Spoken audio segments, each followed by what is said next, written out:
नमस्ते। Good morning मेरे प्यारे बच्चों। सभी कैसे हो? विद्या शक्ति के विज्ञान के क्लास में आप सबका स्वागत है।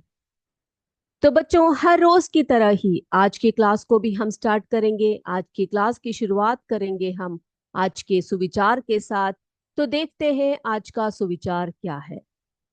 बच्चों, आज का सुविचार है, तूफान चाहे जितना बड़ा हो, नाविक का हौसला उसे पार ले जाता है। तो बेटा, कभी भी आपके जीवन में कोई भी मुश्किल आता है तो कभी भी उसे हार के मत भागिए, उसे डर कर मत भागिए। क्योंकि डरना जो है वो कायरों की निशानी होती है। जो इंसान डर जाता है, जो जिस इंसान के जो हौसले हैं वो कम हो जाते हैं, वो इंसान कभी भी आगे नहीं बढ़ सकता। तो आपके जीवन में जो भी कठिनाइयां आए, जो भी मुश्किल आए, उसका डटकर सामना कीजिए। ऐसा सामना कीजिए कि आप उसको हटाकर एकदम आगे जा सके। तो जिस प्रकार से तूफान बड़ा होने पर भी जो नाविक होता है उसका हौसला ही उसे पार ले जाता है, उसी प्रकार हमारे जीवन में मुश्किलें आने पर, कठिनाइयां आने पर हमारी हिम्मत ही हमें आगे की ओर ले जाता है और हमारी सफलता की ओर हमें ले जाता है। तो इसी शुभ विचार के साथ आज की कक्षा को हम स्टार्ट करते हैं। तो बेटा, आज का क्लास जो है उसमें क्या क्या पढ़ने वाले हैं हम लोगों ने क्या पढ़ा पिछले क्लास में, ये सब देखेंगे। और लास्ट में एमसीक्यू सेशन भी आज होगा। तो बेटा, पिछली क्लास में हमने पढ़ा था जंतुओं में उत्सर्जन के बारे में, है ना, जीवों में उत्सर्जन के बारे में, जिसमें कि हमने मानव उत्सर्जन तंत्र के बारे में बहुत ही डिटेल में पढ़ा। मानव उत्सर्जन तंत्र, ह्यूमन एक्सक्रीटरी सिस्टम के बारे में बहुत डिटेल में हमने बात की थी, जिसमें कि हमने एक्सक्रीटरी सिस्टम के बारे में, उसके जो मेन ऑर्गन्स हैं उसके बारे में सब हमने बात कर ली थी। चलिए एक बार हम लोग रिकैप कर लेते हैं, उसके बाद हम आगे बढ़ेंगे। तो मनुष्यों में जो उत्सर्जन तंत्र होता है वो किसके लिए होता है, क्यों होता है? तो बेटा, मनुष्यों में जो उत्सर्जन तंत्र है वो रक्त में मौजूद अपशिष्ट को शरीर से बाहर निकालने के लिए होता है। रक्त में मौजूद अपशिष्ट पदार्थों को बाहर निकालने के लिए होता है। रक्त को छानने के लिए एक तंत्र की आवश्यकता होती है और यह कार्य गुर्दे अथवा हमारे जो किडनीज होते हैं, वृक्क होते हैं, उनमें स्थित रक्त केशिकाओं के द्वारा होता है। जब यह रक्त दोनों गुर्दों तक पहुंचता है तो उसमें उपयोगी और हानिकारक दोनों प्रकार के पदार्थ होते हैं और उपयोगी पदार्थ पुनः रक्त में अवशोषित हो जाता है। पानी में घुले अपशिष्ट मूत्र के रूप में बाहर निकल जाता है। उत्सर्जन तंत्र में जो है निम्नलिखित अंग होते हैं, जैसे कि हमने पढ़ा है, एक जोड़ी गुर्दे यानी कि एक जोड़ी किडनीज या वन पेयर ऑफ किडनी, मूत्रवाहिनी, मूत्राशय, मूत्र मार्ग। तो ये सब जो है मेन जो पार्ट्स है किसके? उत्सर्जन तंत्र के। तो ये भी हमने बहुत ही डिटेल में पढ़ा था बेटा। स्ट्रक्चर ऑफ किडनीज भी हमने देख लिया है ना, एक्सक्रीटरी सिस्टम का स्ट्रक्चर भी हमने बहुत अच्छे से देख लिया था। तो उसमें हमने देखा था कि उत्सर्जन तंत्र के भाग कौन कौन से हैं, कौन कौन से भाग होते हैं बेटा उत्सर्जन तंत्र में। यस, इसमें गुर्दे होते हैं, मूत्रवाहिनी, मूत्र मार्ग और जो है मूत्र रंध्र शामिल है। तो गुर्दे जो होते हैं वो कैसे होते हैं? वो सेम के आकार का होता है और इसका मुख्य उद्देश्य रक्त को छानना और मूत्र के रूप में अपशिष्ट पदार्थ को बाहर निकालना होता है। मूत्राशय का कार्य क्या होता है? यह मूत्र को संग्रहित करता है यानी कि कलेक्ट करता है। और मूत्रवाहिनी का कार्य क्या होता है बेटा? ये पाइप जैसी संरचना होती है जो गुर्दे से मूत्राशय को जोड़ती है और गुर्दे से मूत्राशय तक मूत्र के प्रवाह के लिए मार्ग प्रदान करती है। तो इस तरह से इस मार्ग से होकर किडनीज में से जो है यूरेटर के थ्रू यूरिनरी ब्लैडर में जो है मूत्र एकत्र होता है। और मूत्र मार्ग वह द्वार है जो मूत्र को हमारे शरीर से बाहर निकालने की अनुमति देता है। तो हमारे शरीर से जो रक्त से छनकर आया हुआ जो मूत्र होता है, मूत्र के रूप में जो अपशिष्ट होता है, उसको बाहर निकालने के लिए मूत्र मार्ग द्वारा निकाला जाता है। ठीक है, ये भी हमने पढ़ लिया था। तो बच्चों, आई होप आप सभी ने जो हमारा उत्सर्जन तंत्र है उसका चित्र प्रैक्टिस कर लिया होगा, जो पिछले क्लास में हमने बहुत ही डिटेल में आपको बताया था। ओके बेटा, अब मानव उत्सर्जन तंत्र की तो बात हो गई। अब हम लोग बात करेंगे, पिछले क्लास में मैंने छोटी सी एक जानकारी आपको दी थी कि पादपों में पदार्थों का परिवहन किस प्रकार से होता है। पादपों में यानी कि जो प्लांट्स होते हैं, पादपों में पदार्थों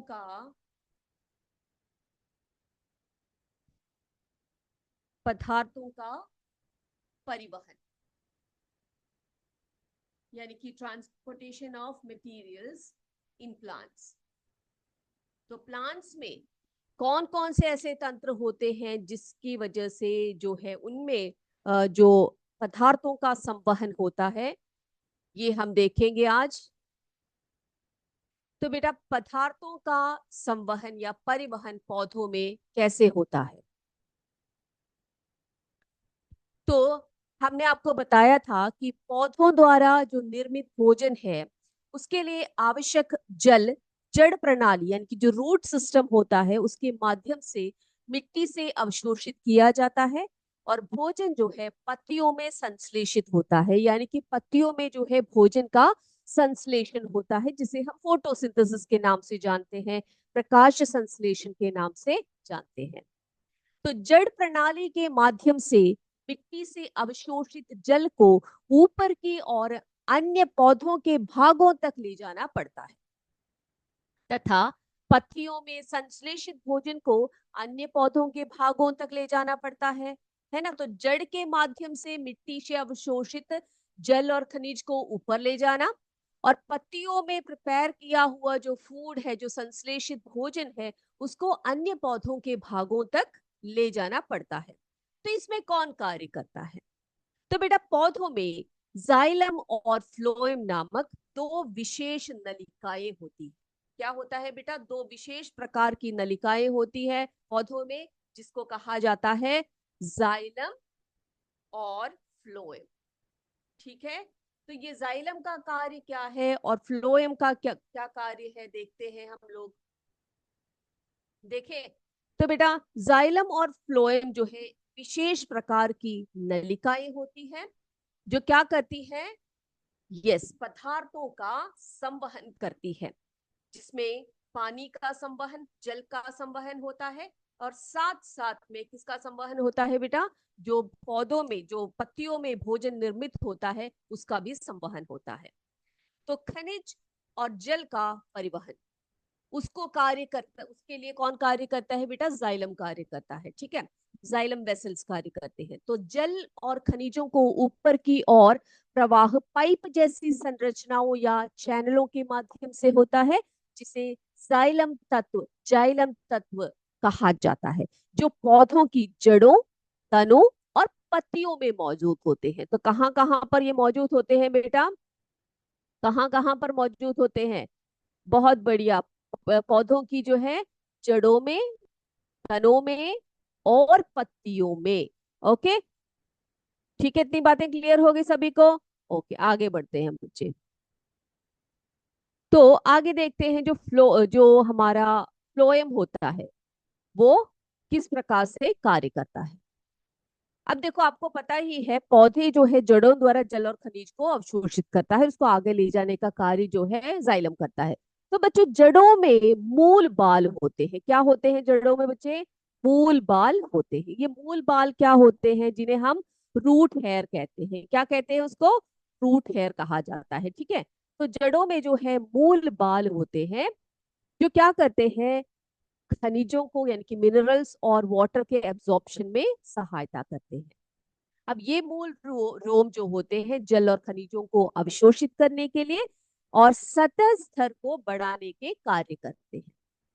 जड़ के रोम मिट्टी के कणों के बीच कहाँ मौजूद होता है बेटा? जो जड़ के रोम होते हैं वो मिट्टी के कणों के बीच मौजूद पानी को अवशोषित करता है, यानी कि जो कणों के बीच में जो पानी होती है, जल होता है, उसको अवशोषित करता है, वहां से जाइलम तत्व तक पहुंचाता है। देखो कितना बड़ा कार्य करता है ना। अब भोजन का स्थानांतरण कैसे होता है पौधों में? जैसे कि हमने बताया आपको कि पौधे जो होते हैं, जो तैयार भोजन होता है जो पत्तियों में होती है, तैयार खाद्य पदार्थ घुलनशील रूप में, कैसे? घुलनशील रूप में फ्लोएम द्वारा जो है निर्मित एक अन्य चैनल के माध्यम से पत्तियों से शरीर के, यानी कि पौधे के शरीर के सभी भागों तक पहुंचाया जाता है। ठीक है, इतनी बातें सबको क्लियर हो गई है? तो हमने देखा कि किस प्रकार जो जाइलम और फ्लोएम है वो पौधों में संवहन का कार्य करते हैं। तो बेटा बहुत ही डिटेल में आपको एग्जाम में पूछा जा सकता है कि जाइलम का कार्य क्या होता है। तो जाइलम का कार्य जो होता है वो होता है वाटर का, जल का संवहन। क्या? जल का संवहन। ओके, सिंपल सी बात। अब फ्लोएम क्या करता है बेटा? फ्लोएम जो होता है वो खाद्य पदार्थ का संवहन।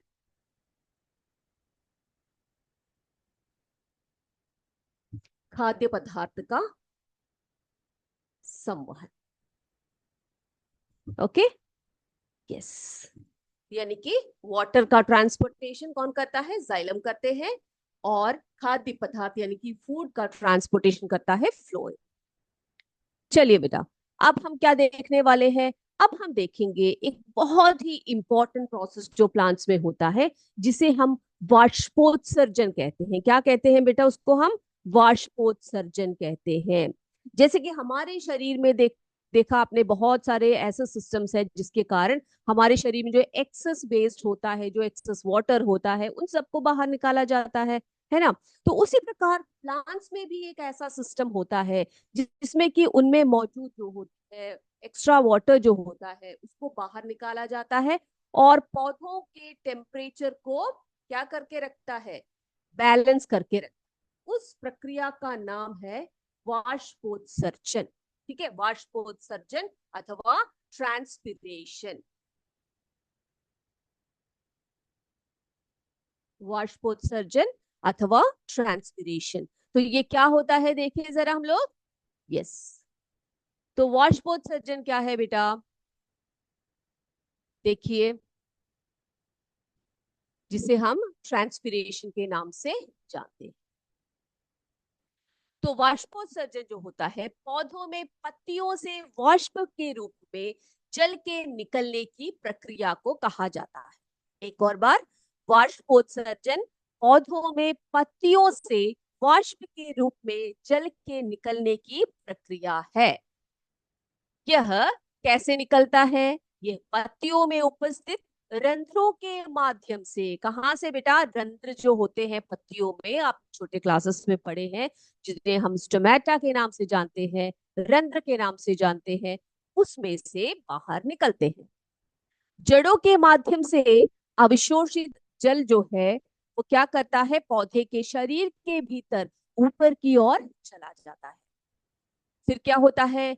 इसका एक भाग जो है प्रकाश संश्लेषण की प्रक्रिया में उपयोग किया जाता है, और कुछ भाग जो है पौधे को सीधे रखने और उसको मुरझाने से रोकने, और उसकी जो टेम्परेचर है जो पौधे का है, जो उसका जो इनर टेम्परेचर है उसको मेंटेन रखने में काम करता है। ठीक है, तो जल का कार्य क्या है पौधे में बेटा? प्रकाश संश्लेषण में हेल्प करता है, पौधे को सीधे रखने में, उसको मुरझाने से रोकने के लिए, और उसकी टेम्परेचर को मेंटेन करना, ये कार्य होता है। ओके, अब शेष जल जो होता है, अब कुछ जल बच जाता है। अब शेष जल जो होता है वो वाष्प पत्तियों से क्या हो जाता है? वायुमंडल में प्रवेश करने के कारण नष्ट हो जाता है। कुछ जल क्या हो जाते हैं बेटा? वाष्प के द्वारा, वेपर के द्वारा क्या होता है? पत्तियों से, जैसे मैंने आपको बताया, स्टोमेटा के द्वारा जो छोटे छोटे जो ओपनिंग्स होते हैं, पोर्स होते हैं पत्तियों में, उनसे जो है पानी नष्ट हो जाता है, बाहर निकल जाता है। अब पत्तियों से पानी के वाष्पीकरण से चूषण झाव उत्पन्न होता है, जो पानी को काफी ऊंचाई तक खींचने में मदद करती है। अब बेटा जैसे कि आप एक ग्लास में पानी लेते हो या जूस लेते हो, उसके बाद एक स्ट्रॉ के साथ आप पीते हो ना, तो स्ट्रॉ क्या करती है, जो नीचे का जो पानी होता है इनके ग्लास में, सिर्फ ऊपर का ही नहीं, जो नीचे के स्तर का जो पानी होता है वो तक आप ऊपर खींच लेते हो। तो इसी तरह से वाष्पीकरण की जो प्रक्रिया होती है वो पौधों में नीचे से, जड़ों से जो पानी है उसको पूरे शरीर में, यानी कि पूरे जो चाहे वो कितना बड़ा पेड़ क्यों ना हो, उसके पूरे जो ऊपर के पत्तियों तक जो है वो पहुंच जाता है। तो ये क्या कार्य करता है, एक खिंचाव का कार्य करता है। तो विशाल वृक्षों में बहुत अधिक ऊंचाई तक जल का अभिकर्षण जो होता है, खिंचाव जो होता है, इस प्रकार से होता है। ठीक है। तो वाष्पोत्सर्जन जो है पादप को ठंडा रखने में भी सहायक होता है। तो देखा आपने, तो वाष्पोत्सर्जन की जो प्रक्रिया होती है वो किस प्रकार से पौधों के लिए सहायक होता है। साथ साथ में बेटा वाष्पोत्सर्जन से ही निकला हुआ पानी होता है, जो वेपर होता है, जो हमारे एटमॉस्फेयर में आ जाता है, वो बहुत बड़ा रोल प्ले करता है। किसमें पता है आपको? हमारे वाटर साइकिल में। बेटा आपने पढ़ा होगा वाटर साइकिल क्या है ना। अभी मैं डिटेल में नहीं जाऊंगी उसके बारे में, किसी और अवसर पर बात करेंगे हम उसकी। तो वाटर साइकिल में क्या होता है कि पानी जो होता है वो क्या करता है, यस, वो पानी जो है पूरे भूमि से निकलकर वाष्प के रूप में क्या होता है, हो जाता है, कंडेंस हो जाता है, उससे बादल बनते हैं, फिर प्रेसिपिटेशन के रूप में नीचे आता है बारिश के रूप में, है ना। तो इस तरह से एक बहुत बड़ा रोल प्ले करता है वाष्पोत्सर्जन, और जिसे हम ट्रांसपिरेशन के नाम से जानते हैं। ठीक है। अब बेटा हमें ये देखना है कि जो वाष्पोत्सर्जन की जो प्रक्रिया होती है, क्या वो सचमुच प्लांट्स में होता है? क्या ये लीव्स के द्वारा, पत्तियों के द्वारा, पौधों के द्वारा जो है पानिया जो है, पानी, सो आई एम सॉरी, नॉट पानिया, जल जो है बाहर निकलता है, वेपर जो है बाहर निकलता है? तो उसको देखने के लिए हम आज एक परीक्षण करेंगे। उसके लिए हमारे पास क्या चाहिए, एक पौधा चाहिए, ठीक है, जिसकी जड़ें सब हो, एक पॉटेड प्लांट चाहिए, और उसमें बहुत सारी लीव्स हो, ट्विग्स हो। और बेटे यहाँ पर आप देख सकते हैं, यहाँ पर एक खिड़की के पास इसको रखा हुआ है, देखा आपने। और यहाँ पे हम देखेंगे, यानी कि इससे जो है सूर्य का प्रकाश जो है अंदर की तरफ आ रहा है। ओके, चलिए हम स्टार्ट करें। तो इसमें से एक टहनी को हम लेंगे और इसमें से कुछ पत्तियों को हम निकाल देंगे। ओके, निकाल दिया।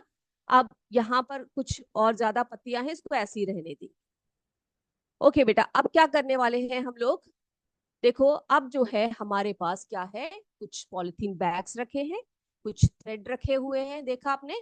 अब क्या करने वाले हैं हम लोग, इसमें से एक पॉलिथीन बैग को इस तरह से लेंगे और उस डाली पर, उस टहनी पर या उस ट्विग पर बांध देंगे, जिसके ऊपर पत्तियां बहुत ही कम मात्रा में हो या ना हो। ठीक है। और क्या करेंगे, इस थ्रेड की सहायता से हम उसको बांध देंगे। चलिए ये तो हो गया। अब दूसरा पॉलीथीन बैग लेंगे, इससे क्या करेंगे हम लोग, एक दूसरे ट्विग में बांधेंगे जिसमें कि बहुत सारी पत्तियां हैं, ठीक है। और क्या करेंगे हम लोग, इसको भी इस तरह से बांध देंगे। अब बेचारा यहाँ पर एक और पॉलीथीन बैग पड़ा हुआ है, इसका क्या करें, चलो इसको भी ऐसे ही बांध देते हैं हम लोग। बांध दिया। चलिए अब हम 3 घंटे के लिए वेट करेंगे, लेट्स वेट फॉर 3 आवर्स। उसके बाद क्या देखेंगे बेटा हम लोग, अब देखते हैं हम लोग एक एक जो पॉलिथीन बैग्स है उसको जरा ऑब्जर्व कर ले हम लोग। चलिए पहले तो इसको, जिसमें कि पत्तियों की मात्रा बहुत कम थी, तो हम यहाँ पे देख सकते हैं कुछ वाटर ड्रॉपलेट्स यहाँ पे दिखाई पड़ रहे हैं आपको, बहुत ही कम मात्रा में दिखाई पड़ रहा है ना। और चलिए अब जो है अगला देखते हैं इसको, जिसमें बहुत सारी पत्तियां थी। आप यहाँ पे देख सकते हो, इसमें जो पानी की जो बूंदे हैं, जो वेपर है, वो बहुत ज्यादा है कि नहीं। और इस पॉलिथीन बैग को, जिसमें कि कुछ भी नहीं है, इसमें देखो, इसमें कोई वाटर ड्रॉपलेट्स नहीं है। तो इससे क्या समझ जाते हो बेटा आप लोग, इससे हमें ये समझ में आता है कि जो पत्तियां होती है वो क्या करती है, उनमें वाष्पोत्सर्जन होता है, उनके थ्रू वाष्पोत्सर्जन अथवा ट्रांसपिरेशन का प्रोसेस होता है।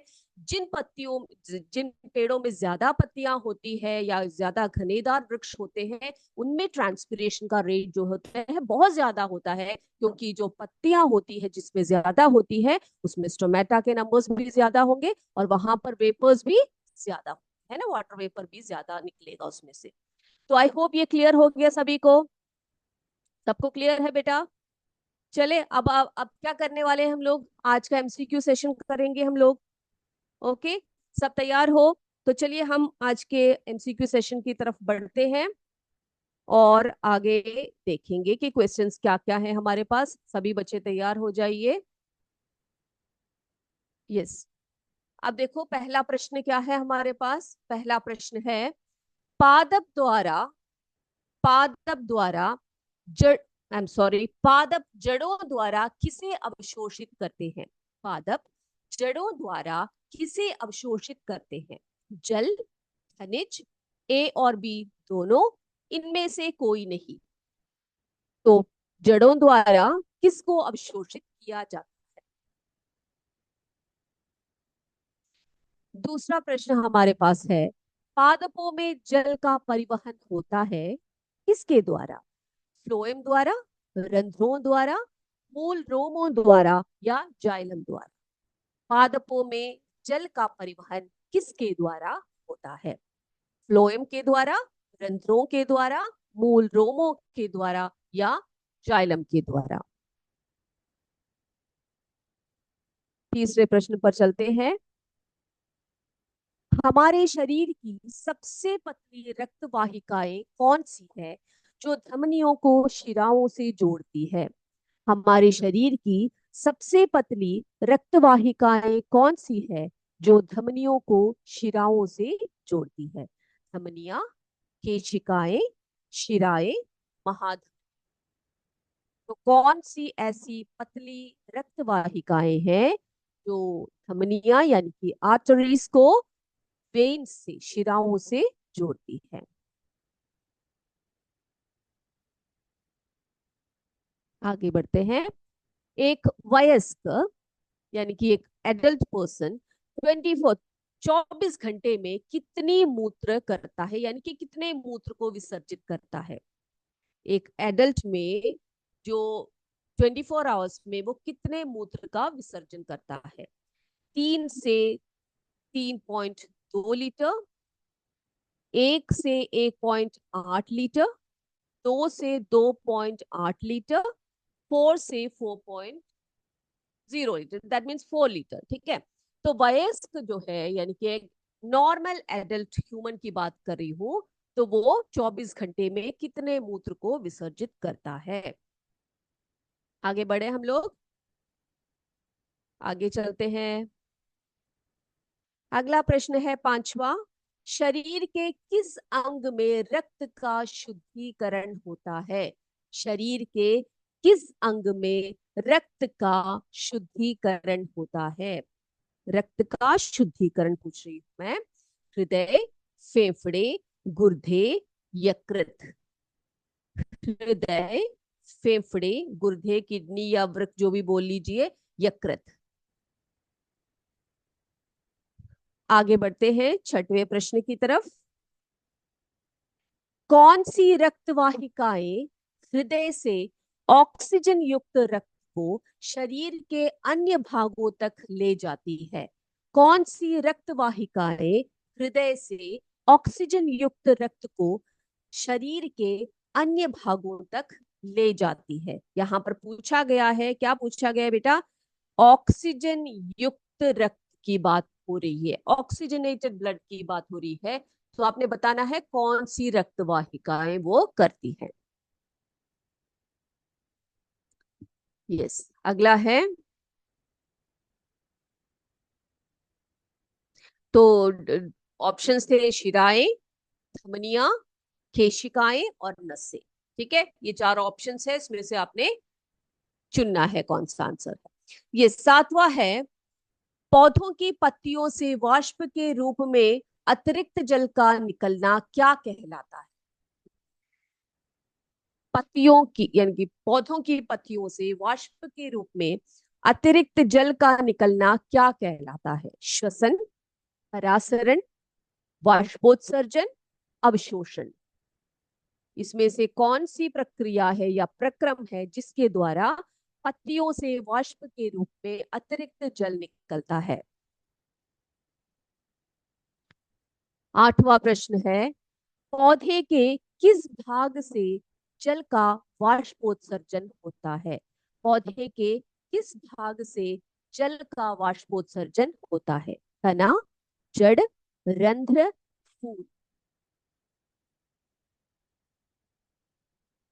चलते हैं 9वें प्रश्न पर। पादपों में भोजन का परिवहन, क्वेश्चन को ठीक से पढ़िए, यहाँ पर क्या है, भोजन का परिवहन पूछा गया है। भोजन का परिवहन किस ऊतक द्वारा होता है? जाइलम, फ्लोएम, रंध्र या मूल रोम? पादपों में भोजन का संवहन या भोजन का परिवहन किस ऊतक द्वारा होता है? 10वां है, मूल रोमों का क्या कार्य है? मूल रोमों का क्या कार्य है, यानी कि जो रूट हेयर्स होते हैं उनका कार्य क्या है? भोजन का परिवहन, जल का वाष्पोत्सर्जन, मिट्टी से जल और खनिजों का अवशोषण, ऑक्सीजन का अवशोषण? मूल रोमों का क्या कार्य? तो ये हमारा 10वां प्रश्न था, लास्ट क्वेश्चन था हमारा। तो बेटा सभी ने कर लिए होंगे आंसर्स। हम जरा देख लेते हैं आपके कितने आंसर सही है कितने गलत है, जरा चेक कर लीजिए। यस, पादप जड़ों द्वारा किस किसे अवशोषित करते हैं? किसे अवशोषित करते हैं बेटा? जल और खनिज दोनों का अवशोषण वहां पर होता है ना? तो आंसर जो है सी करेक्ट है। पादपों में जल का परिवहन किसके द्वारा होता है? जल का परिवहन जब भी पूछे तो आपका सीधा आंसर होना चाहिए जाइलम। देखो जल है ना, जाइलम, जल, जाइलम। तो पादपों में जल का परिवहन जाइलम द्वारा होता है। तीसरा है, हमारे शरीर की सबसे पतली रक्तवाहिकाएं कौन सी है जो धमनियों को शिराओं से जोड़ती है? बहुत आसान है, केशिकाएं, जिन्हें हम कैपिलरीज कहते हैं, है ना? कैपिलरीज जो होती है या केशिकाएं जो होती है वही क्या करती है? पतली रक्तवाहिका है और धमनियों को शिराओं से जोड़ती है। चौथा प्रश्न है, एक वयस्क 24 घंटे में कितना मूत्र करता है? तो आंसर है बेटा 1 से 1.8 लीटर, या 2 लीटर भी बोल दीजिए, 1 से 1.8 लीटर या 1 से 2 लीटर। ठीक है, ये आंसर करेक्ट है। पांचवा है, शरीर के किस अंग में रक्त का शुद्धिकरण होता है? रक्त का शुद्धिकरण जो होता है जाकर कहां पर होता है बेटा? गुर्दे में, किडनी में या वृक्क में होता है? कौन सी रक्त वाहिकाएं हृदय से ऑक्सीजन युक्त रक्त को शरीर के अन्य भागों तक ले जाती है? कौन सी वाहिकाएं होती है बेटा? वो कौन से वेसल्स होते हैं? वेरी गुड, उन्हें हम धमनियां कहते हैं, है ना, आर्टरीज। सातवां प्रश्न है, पौधों की पत्तियों से वाष्प के रूप में अतिरिक्त जल का निकलना क्या कहलाता है? उसे हम ट्रांसपिरेशन कहते हैं। क्या कहते हैं उसको? ट्रांसपिरेशन अथवा वाष्पोत्सर्जन। आठवां प्रश्न था हमारा, पौधे के किस भाग से जल का वाष्पोत्सर्जन होता है? किस भाग से होता है बेटा? पत्तियों के रंध्रों द्वारा होता है ना? तो यहां पर हम लिखेंगे रंध्र, स्टोमेटा। 9वां प्रश्न देखिए, पादपों में भोजन का परिवहन, पहले पूछा गया था आपसे जल का परिवहन किससे होता है, अब पूछा है पादपों में भोजन का परिवहन, है ना? फूड होता है, फूड को हम फ्लोएम, एफ एफ करके याद रख लीजिएगा, ठीक है, अंग्रेजी में। जाइलम को हमने जल, जाइलम करके याद रखा, है ना? और फ्लोएम यानी कि फूड, एफ फ करके याद रखिए, ये रहा फ्लोएम, भोजन, फ्लोएम। अगला है, मूल रोमों का क्या कार्य है? रूट हेयर्स का कार्य क्या है? तो रूट में जो माइन्यूट हेयर्स होते हैं वो क्या करते हैं बेटा? मिट्टी के जो कणों के बीच से भी जल और खनिजों का अवशोषण करते हैं, है ना? तो मिट्टी से जल और खनिजों का अवशोषण करना क्या किसका कार्य है? मूल रोमों का अथवा रूट हेयर्स का।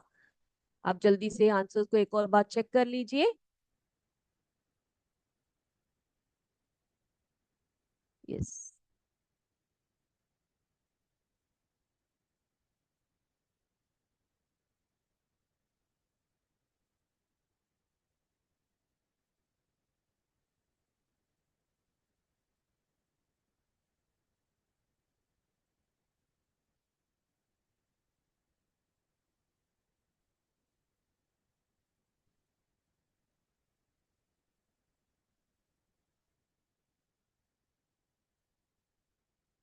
यस, तो बेटा हो गया सबका।